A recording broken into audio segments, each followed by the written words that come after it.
overview of what I talked yesterday, and as actually say what I will try to do now is focus more on what the results we have obtained imply for the formation of larger molecules and surfaces, and also to give you just a little bit of an overview of what's happening right now in the field of surface reactions of astrochemical relevance, and where we hope this field will be going, or expect this field to be going in the near future.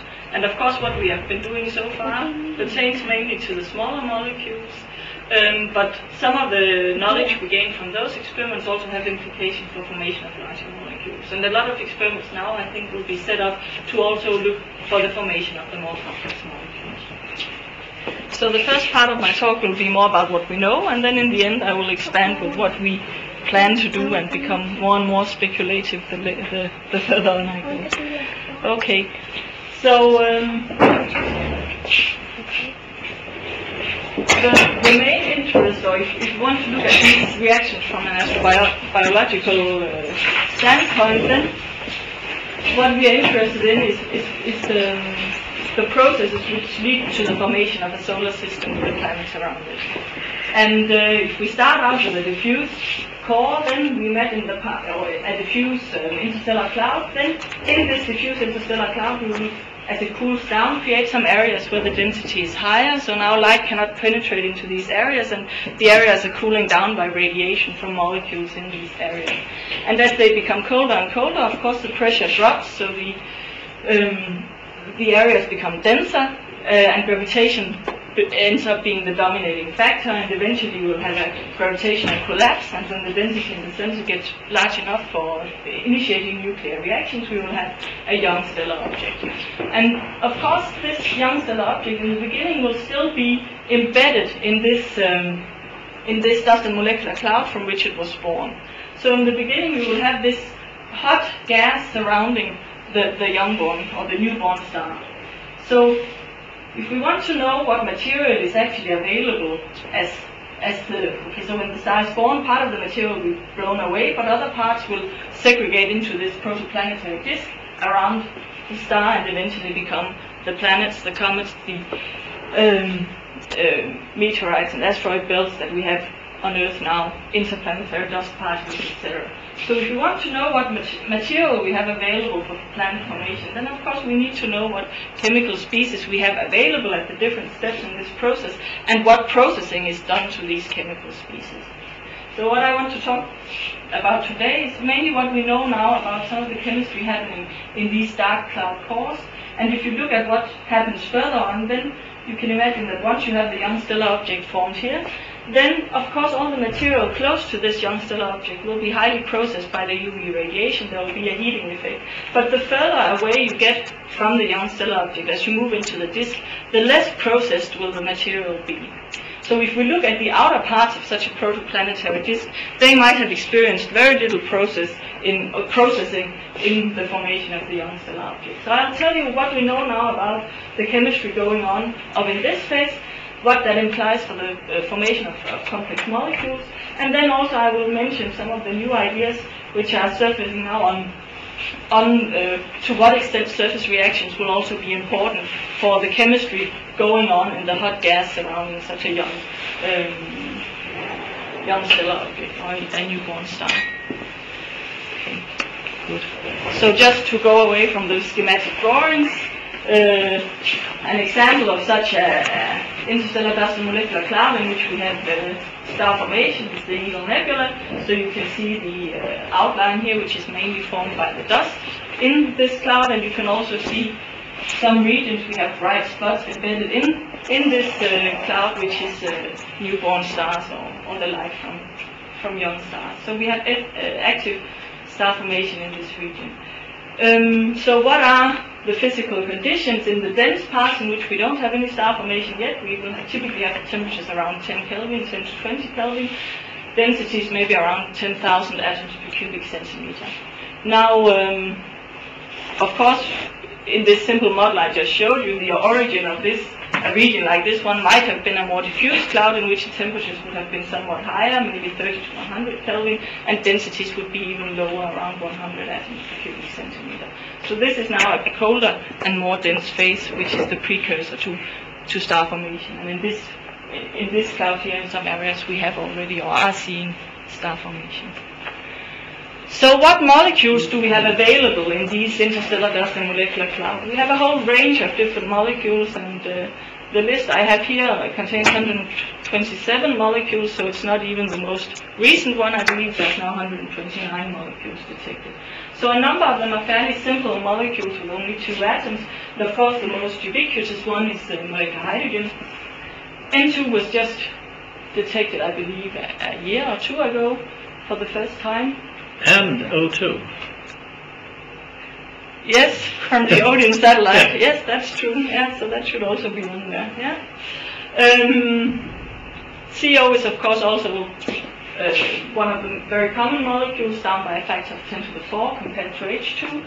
If we go to molecules with 3 atoms, then we have water as the most abundant molecule. Again, approximately just as abundant as CO, so at a factor of 10 to the 4 compared to H2. CO2 also very abundant. Ammonia is another one for 4 atoms, but in general you can see there's a lot of carbon-bearing species here. Molecules with 5 atoms, one of astrobiological importance here could be the formic acid. 6 atoms, we have methanol, a lot of other species. When we move on to molecules with 8 atoms, like the green ones here are, one is glycolaldehyde over here, so the first of the simplest sugar, which has been also detected in the interstellar medium. There was also a claim for the detection of glycine recently, but that is generally believed not to be valid. So the present consensus is that glycine has not yet been detected in the interstellar medium. Yes, methyl ether and dimethyl ether here, a number of other molecules of interstellar relevance. So now a number of these, or the majority of these molecules, can easily be formed in the gas phase in the interstellar medium. However, a number of these molecules don't have efficient gas phase formation routes, and the most important one of these, not from no matter what standpoint you see it from, I guess, is H2, because H2 is one of the first species to be made before we can begin to have really complex chemistry in these regions. So H2 cannot be made in the gas phase simply because the formation of H2 needs a 3-body collision just based on energy and momentum conservation. And if we are in the interstellar medium with densities somewhere between 100 and 10,000 atoms per cubic centimeter, then these densities are simply so small that we won't have 3 hydrogen atoms meeting each other at the same time. So there's no efficient gas phase route for H2 formation. Also, when we talk about water, the gas phase formation routes, which are not in many regions, aren't sufficiently efficient to explain why we see as much water as we do in these regions. Ammonia, well, let's keep those ones for a little while, but methanol is another one which was thought actually to be made in the gas phase, but recent experiments performed here by Rolf and co-workers at the Cry-ring have shown that the reactions which were believed previously to be responsible for methanol formation in the gas phase actually will not work. So this is now also one of the species that don't have an efficient gas formation process or reaction process. So apart from these H2, some regions water, methanol, that really don't have efficient gas phase formation routes or sufficiently efficient gas phase formation routes, there's also quite a lot of speculation that a lot of the large molecules also will be very hard to make efficiently in the gas phase, simply because you need such a long series of reactions. If you have very hydrogenated molecules, you need a lot of hydrogenation reactions, and at the very low densities in the gas phase, it's deemed that this might not be very, or this would at least be an extremely slow process. So apart from all these different molecules we have in the interstellar dust and molecular clouds, we also have dust grains. And the dust grains, I believe, typical sizes ranges from a large molecule PAHs up to grains of around 100 nanometers. And these are either carbonaceous grains, and it can be carbon in a wide range of different states, graphitic grains, like the graphite onion you can see up here, amorphous carbon, hydrogenated amorphous carbon, polycyclic hydrocarbons, the border line you can say between a large molecule and a small grain. even diamond. And then we have silicate grains, like the very porous silicate grain you see up here, which are mainly olivines. And if we look at these dense cores where we have star formation, then these will be covered by ices, at least before the star turns on, at the low temperatures there, and because the areas aren't they're dense, so light cannot penetrate, UV radiation cannot penetrate into the interior and the source of the ices. So they'll be covered by ice, mainly water ice, but it can also be CO ice, methanol ice, CO2, methane, etc. Okay, so the present belief then is that these molecules that do not have efficient gas phase formation routes are then made on the surface of these dust grains. So they will meet each other on the surface, recombine, and form the molecule. And then the idea is that as atoms and molecules are freezing out on these dust grains from the gas phase, we can get a much higher local density of atoms and molecules on the surface of the grains, and therefore that it would be a more efficient process to form the larger molecules, for example, by additional hydrogenation reactions on these surfaces. So what kind of surface reactions are we talking about? The most common one, and the one which is believed to be the most efficient one in the interstellar medium, is a Langmuir-Hinshelwood mechanism. And the idea here is that we have the atoms coming down on the surface, and they're able to move around on the surface just via thermal diffusion. So they move around on this surface, meet each other, recombine, form a molecule, in this case a simple two-atom molecule, and then dissolve. But there are also other reaction mechanisms that could play a role. One is the ideal mechanism.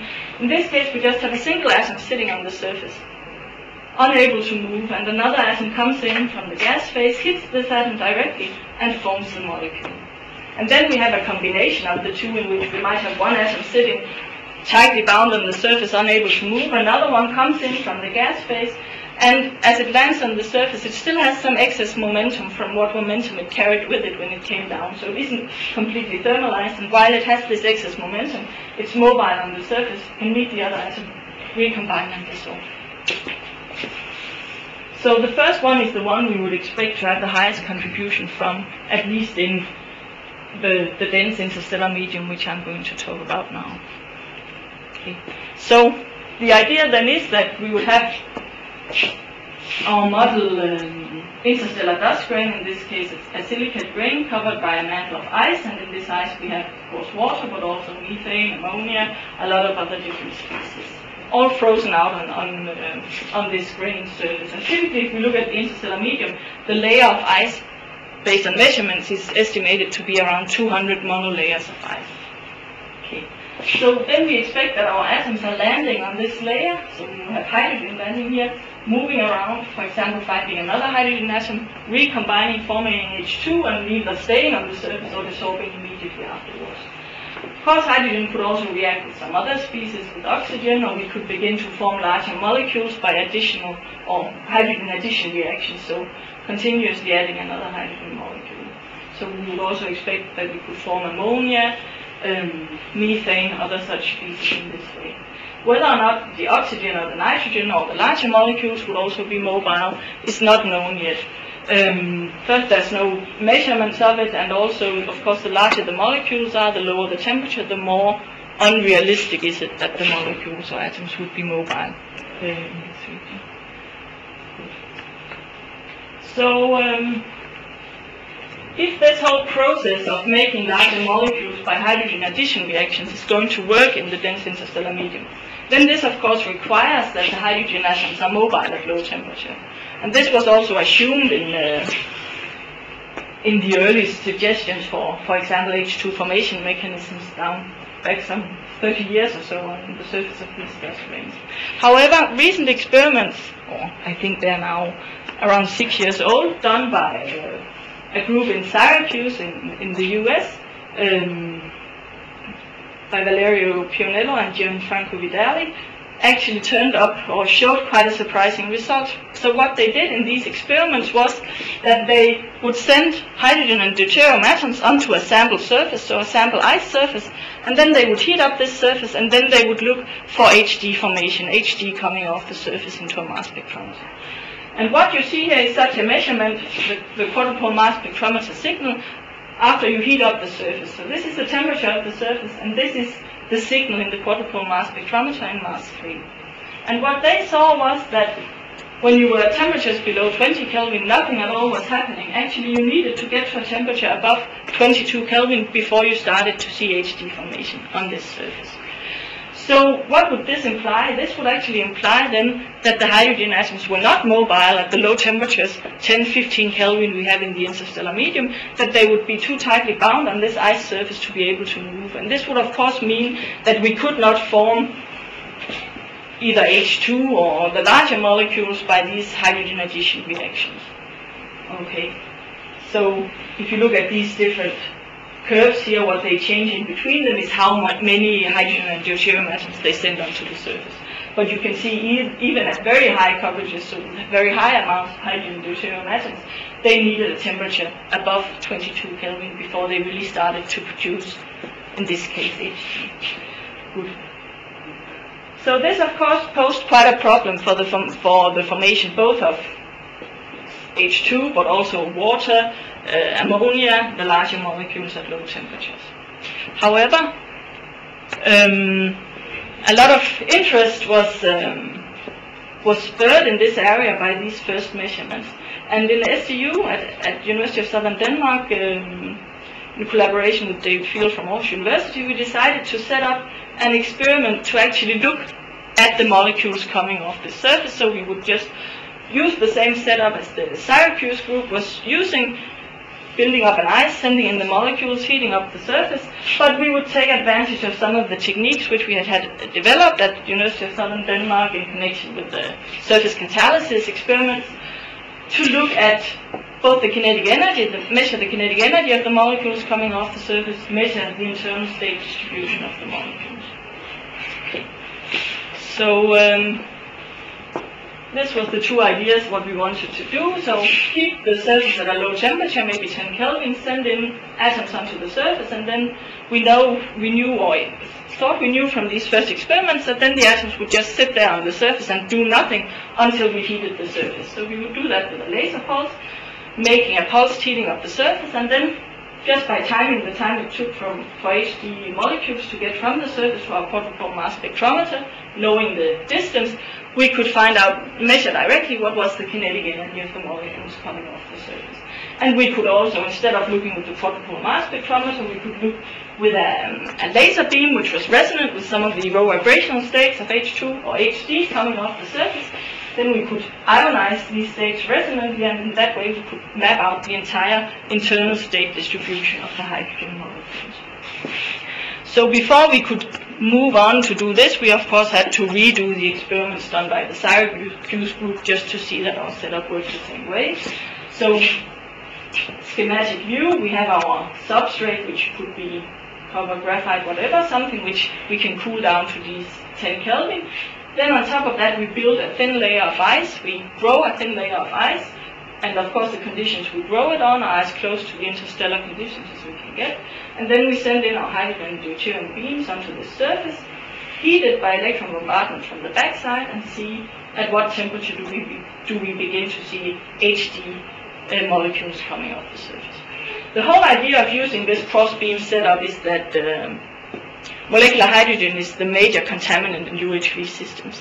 So if we just send in hydrogen atoms and look for H2 coming off, we wouldn't know whether they were really formed on the surface or whether they were formed somewhere else in our vacuum system, or maybe if some of the molecules in our hydrogen atoms, some of the hydrogen atoms in our beam had recombined or weren't dissociated in the first place. By using these two different beams, making sure they have an overlap on the surface, then we know that if we see any HD, it must come from formation on the surface. Okay. So again, what does this simple setup look when you try to implement it? Something like this. So we have our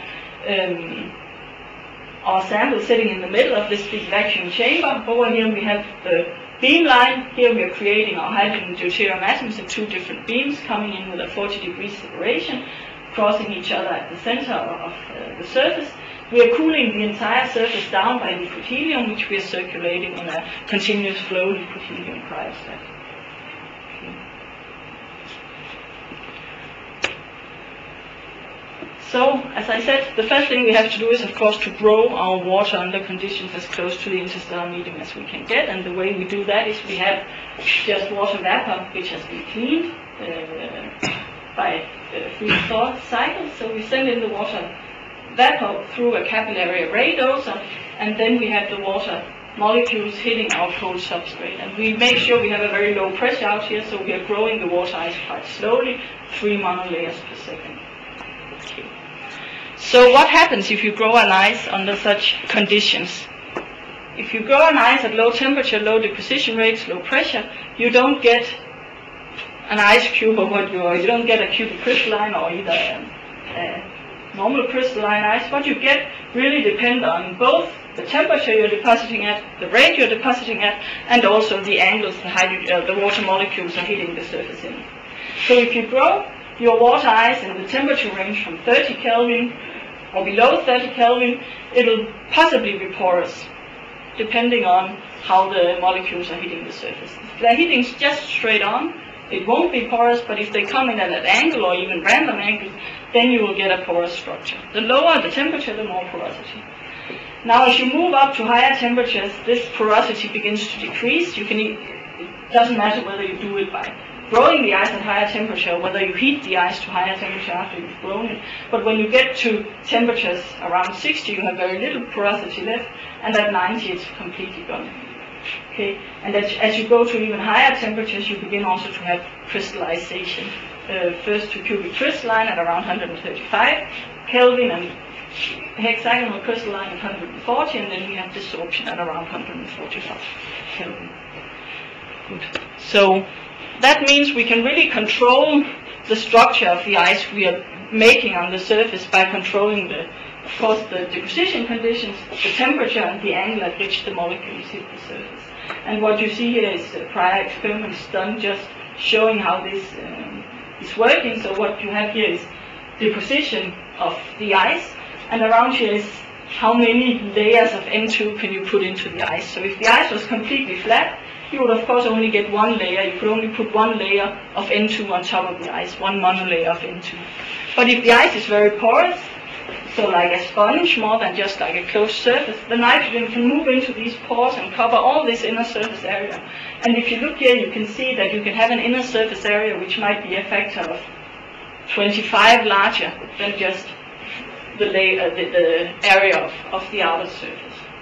How did you measure that? You let in N2, and then how did you decide if it was absorbed by the surface? Okay, so you send in N2 onto the system, and it's so that the first layer of N2 binds more strongly to the ice than the second layer, and third, etc. layer. So you choose a temperature where the first layer is stable, but higher number of layers are not stable. So then you just send N2 onto the surface until you don't see any more adsorption on the surface. And the way you monitor this is just by looking at the background pressure during the deposition. Oh, really? So in the beginning, when you look at the background pressure, when you just let in the beam, you will see that it's fat. Or if you send in the beam, then put the sample in front, you will see a drop in pressure, because N2 is getting adsorbed on the surface. Yeah. And then as you're saturating, this will move up. So it works as a charcoal or something? Yes, you can say so, exactly, like active carbon, something like that. Okay, so these are simulated images, I should say. So the dark parts here are the water molecules. This is the substrate. This is the up here is the gas phase of the outer layer, and this is a simulated. For this simulation, the molecules were sent in from this direction over here. So you can see there's a direction in the structure made, and this is seen from the other direction, in which, of course, there's not such a direction. So it traps other molecules, this yes. kind of yes. ice, fluffy ice. Yeah. I was thinking about comets. You start to see CO from comets at a certain distance. Normally CO shouldn't be there because it evaporates at 18 Kelvin or something. Yeah. But the temperature of the comet is higher, so somehow it's hidden in the ice. Can I get back to that? Oh, a little bit. okay. Well, it'll be a bit later, okay. but I will get back to that. Well, not specifically for comets, but it will be the same right. argument. Yeah. Okay. Good. So this porosity is a very open porous network. The pores are typically in the nanometer range. Okay. Good. And as you can see, the lower you go in temperature, the more porous the structure. So when we grow our ice at 10 Kelvin, we will get such a very porous structure. So more like a sponge than anything else. Okay. On top of this sponge-like water, we then send in our hydrogen and deuterium beams, and we produce them in a hydrogen discharge.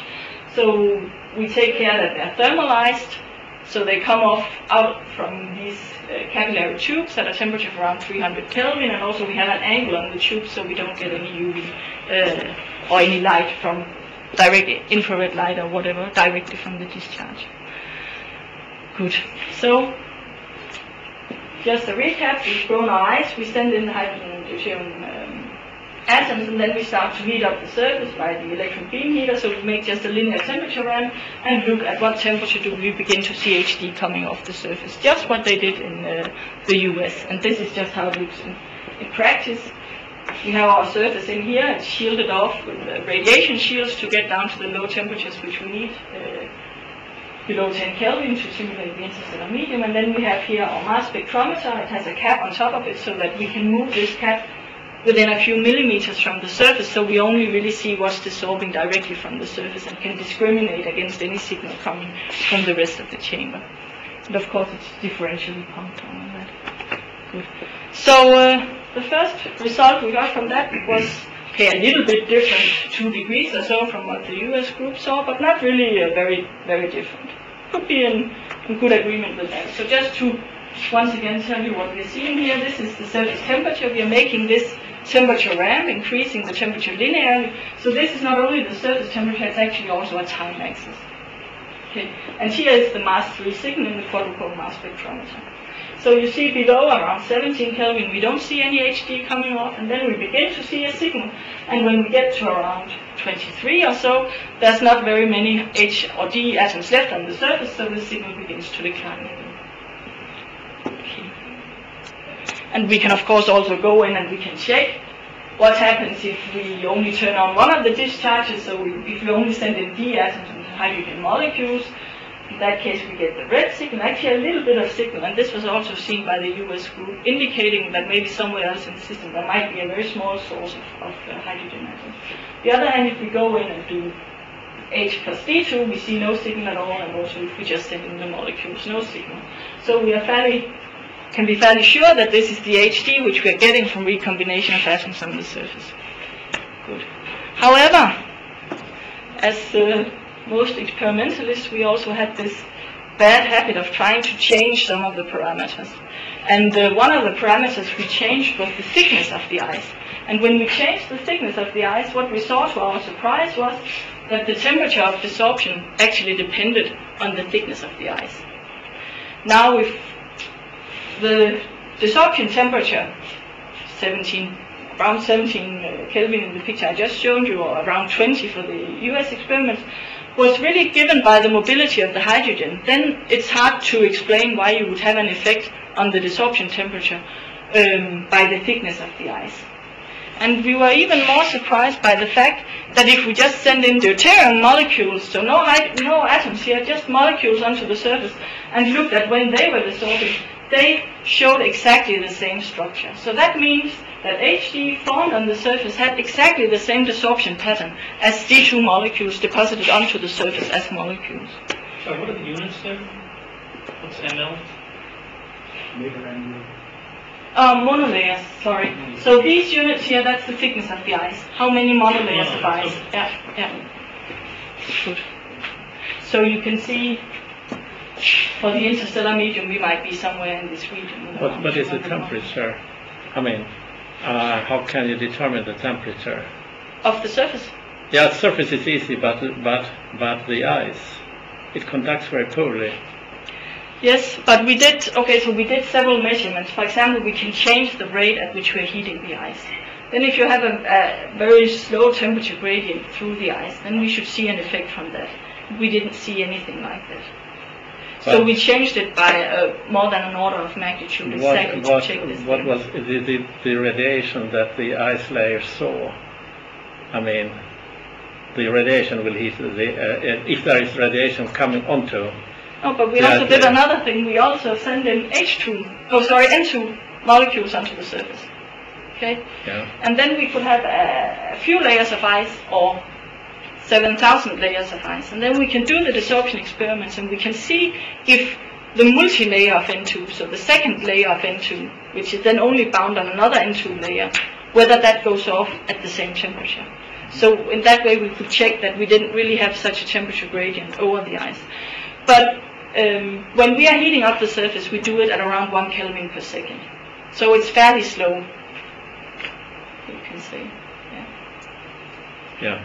But what I'm thinking of is that in such an experiment it's very difficult because there are surfaces that they are exposed to either colder or hotter than the surface you like to control. And yes.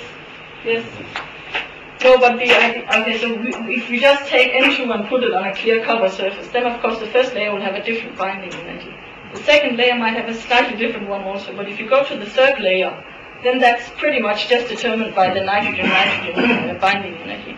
And by comparing when they dissolved from such a configuration with when they dissolved from the ices, then that gives us a pretty clear indication that we don't have such a big effect. But we were also, of course, worried about it because of the low conductivity, just as you say, of the ices. And especially when you go to these porous ices, there's not really any good model for the thermal conductivity of these ices. But you still get nothing at 10 degrees. No, I still get nothing at 10 degrees for these ones. It's completely true. But what I see is this puzzling thing that I have HD coming off at completely the same temperature, showing completely the same behavior as D2 deposited as molecules on the surface. Okay.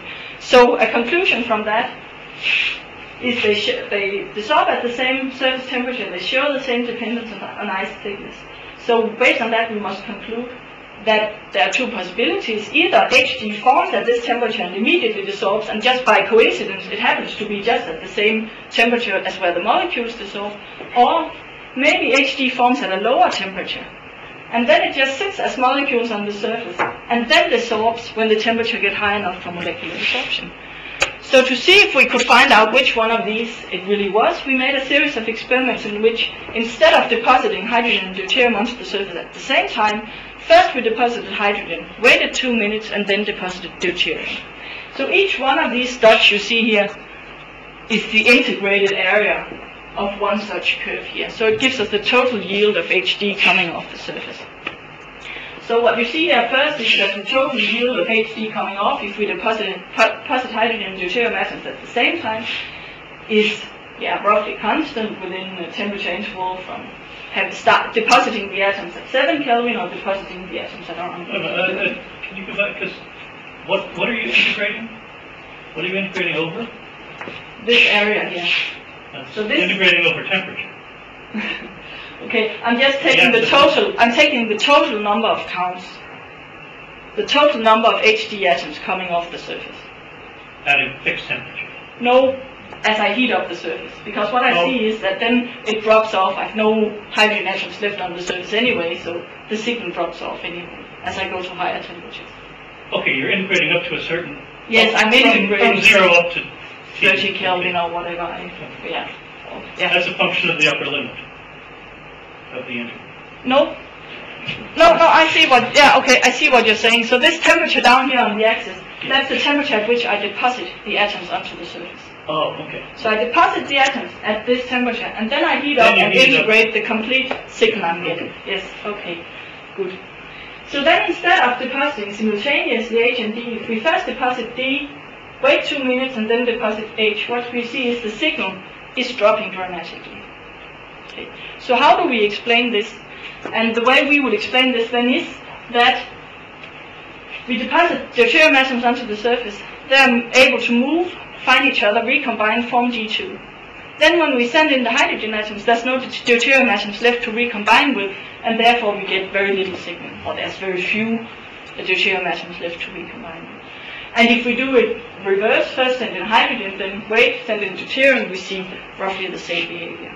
So this indicates really that both hydrogen and deuterium are mobile on the surface, even down for our lowest temperatures of 7 Kelvin. So that they're able to move on the surface recombine, form the molecules, and then they're just sitting there and waiting and won't dissolve until the temperature gets high enough for molecular dissolption. Why do you say recombine? They haven't been combined before. Sorry, combine. In our case they have, because we have our discharge out here, so yeah, but you're right. So they, in the cloud they have. yes, in the cloud they haven't, no. So combine. In our, yeah.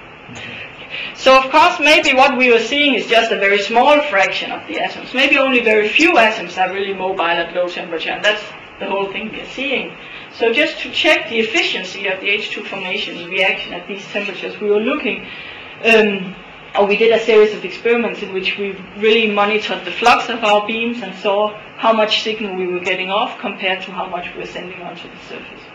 And what we see there is that of the molecules we send in, or sorry, of the atoms we send in, more than 1/3 end up in HD from this surface.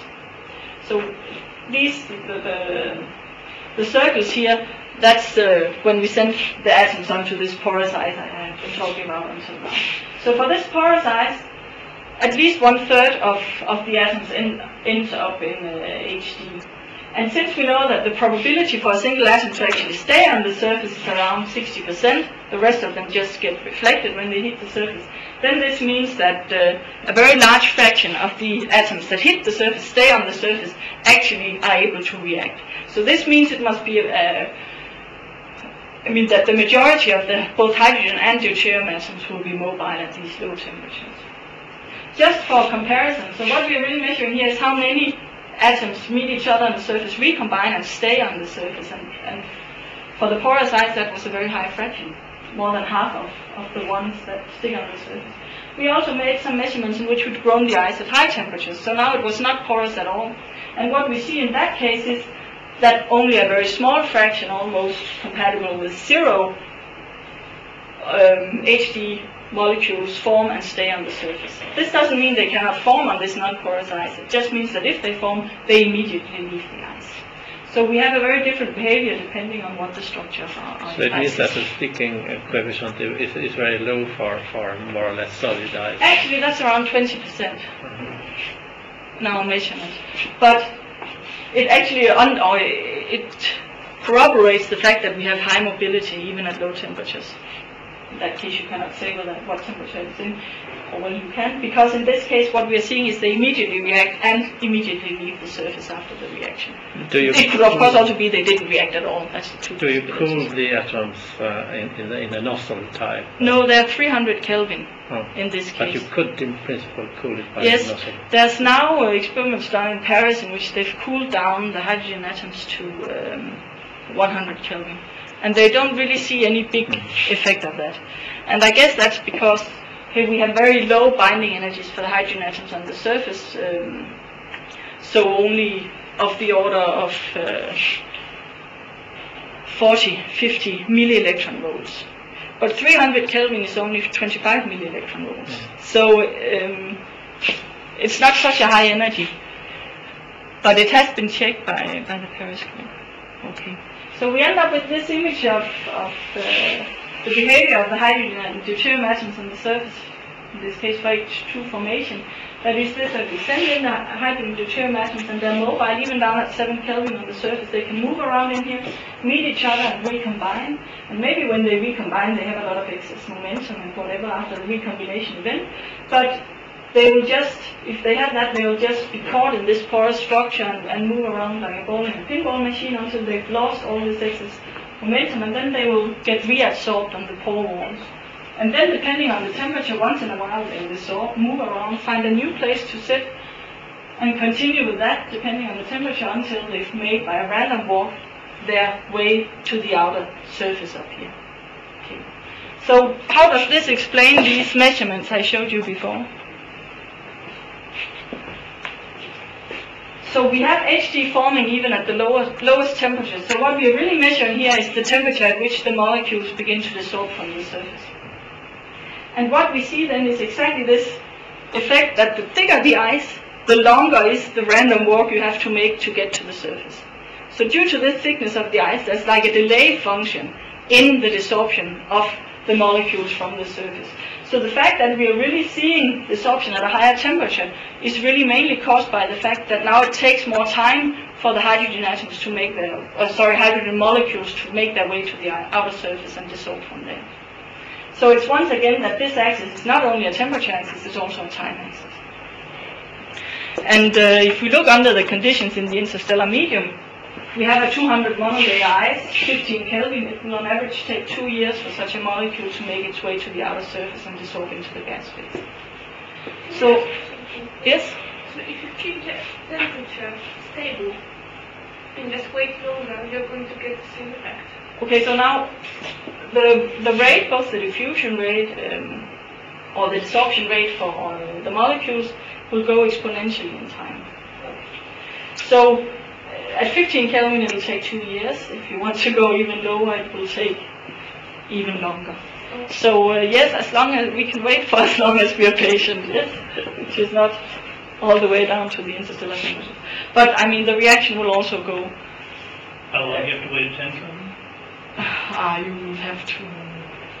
It's exponential. I mean, don't we have to? If you're positing that this is the way the molecular hydrogen that's floating around in the cloud is formed. It has to have gotten off the green state. Okay, so there are two things to this. Right?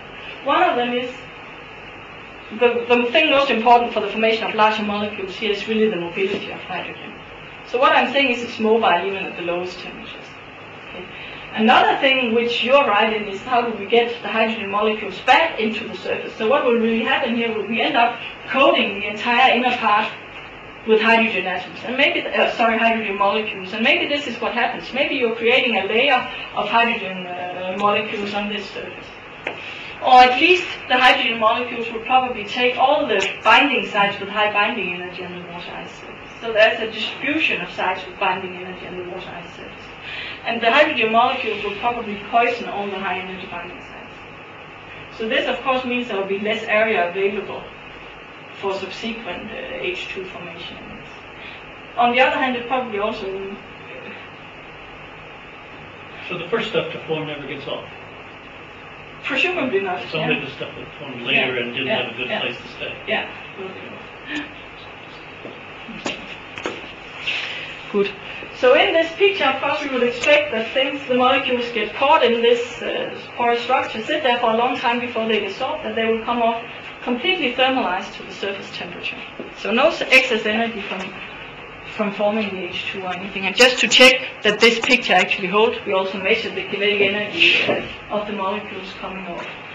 So we did this by the scheme I just showed you, heating the surface with a pulse laser and then looking for the time of flight spectrum. And what we saw was, this is the time of flight curve for HD formed on the surface, and this is the solid line is what we would expect for the molecules coming off with a 45 Kelvin Maxwell-Boltzmann velocity distribution. And indeed that fits very nicely. So based on these experiments, we then expect we can say that the hydrogen atoms will be very mobile even at low temperatures. And I should also say that these experiments has now also been reconfirmed by the Paris group, so they have also seen high mobility of the hydrogen atoms at low temperatures. So you'd expect at least hydrogen to be very mobile on these surfaces and able to react with the larger molecules to form ammonia, methane, etc., and also to hydrogenate the larger molecules. So that should be quite efficient. There's been some recent experiments lately, or they're not even published yet, from the Paris group. They've shown that they can actually have H2 formation down at low temperatures, and the Leiden group has also settled a long-term dispute between two Japanese groups by showing that in agreement with one of the groups and disagreement with the other, they also have methanol formation from hydrogenation of CO at low temperatures. Okay, and of course we would expect that other hydrogenation reactions will also be efficient at low temperatures. Whether we also have mobility of oxygen and nitrogen at these low temperatures, that's not known yet. Okay. So this was really what I had to say about the first part up here. If we go down to what's happening in hot cores, there's not any results to present yet, so I will just give you I guess maybe I should go quickly over this. I guess I will then have to go back to your CO a bit later, because we can just mention it. what experiments show for CO desorption is indeed that if you have such a porous structure, then you will have CO desorption at low temperatures as you normally expect. But, so again, this is such a TPD, temperature programmed desorption signal, temperature of the surface. In this case, they're looking for mark 13, and what they're seeing is that you have CO desorption at low temperatures as expected, as you're saying, but part of the CO only comes off when the water begins to crystallize. And this is exactly this effect, that it's being caught in the porous structure as that's collapsing, and then it will only be released when the water ice start to restructure to crystallize at higher temperatures. And this, if you start out with an ice at sufficiently low temperature, you could have the same effect in your in the comets, etc.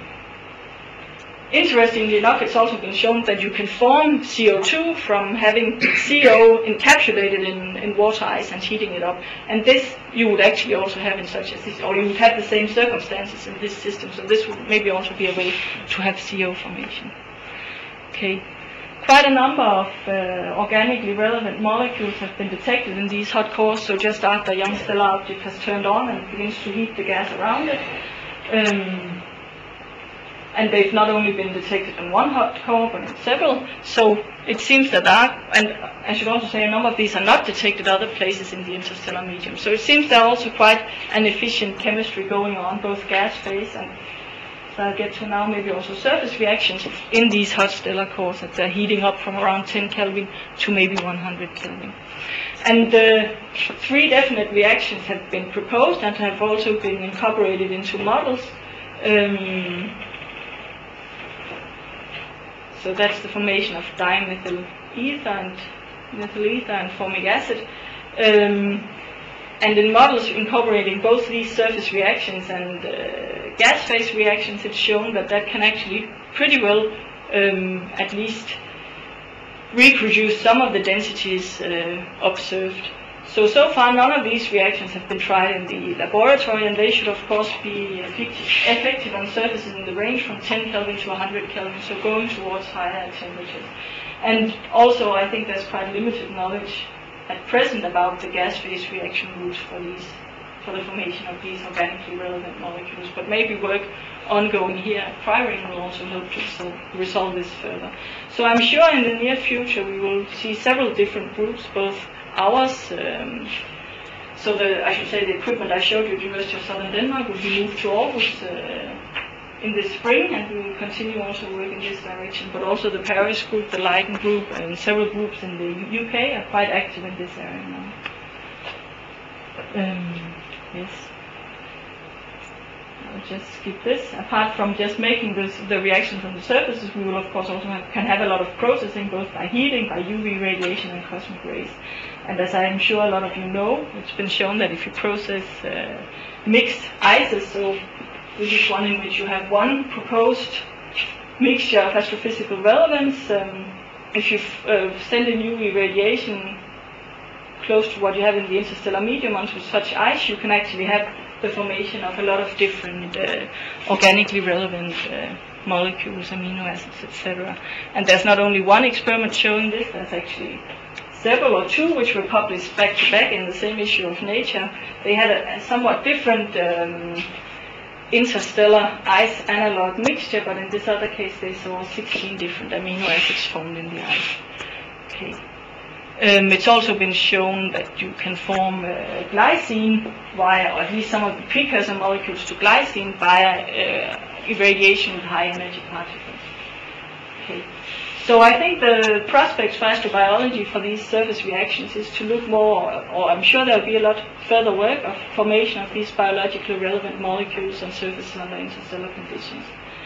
And this is of course good for one thing, that it gives us a way to explain why we have some of these organically relevant molecules we're actually observing, but also as you move to large molecules, observing these molecules become increasingly difficult because they have so many internal row vibrational states that each single line becomes weaker and weaker.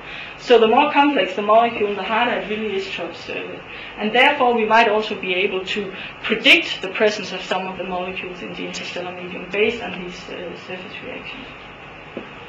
Can we do more than that?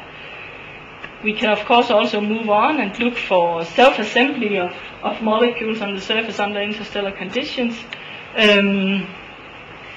So self-assembled DNA bases have been proposed as templates for biomolecular assembly, and some experiments have been made under trying to simulate what would happen in a small thermal pond on Earth. But we could also go in and look, will we have similar reactions happening under the conditions of the interstellar medium, for example at 10K on a graphite surface. We can go in and look further for interaction with UV light. Photolysis of mixed ices with circularly polarized light has already shown that this can induce an enantiometric excess, but maybe we could also do that, send in circularly polarized light onto our surfaces, and we might have effects such as preferential desorption of one of the chiral species of the molecules on the surface. Furthermore, recent experiments done in Aarhus actually have also shown that, it's well known that some molecules are not chiral in the gas phase, but become chiral once they get onto the surface. And these recent experiments have shown that some molecules are actually able to flip on the surface, so change their chirality when they get next to an island with one given chirality. So you could also have the formation of chiral structures on the surface just because once you have made an island with one chirality, all the molecules coming close to this island afterwards will actually also be able to flip to accommodate the chirality of the already formed island. So this is another route to chirality on surfaces. So future directions, the formation of these more complex molecules, self-assembly under interstellar medium conditions, surface or desorption-induced chirality of both of surface structures, but maybe also the formation of molecules. So thank you for your attention. Thank you.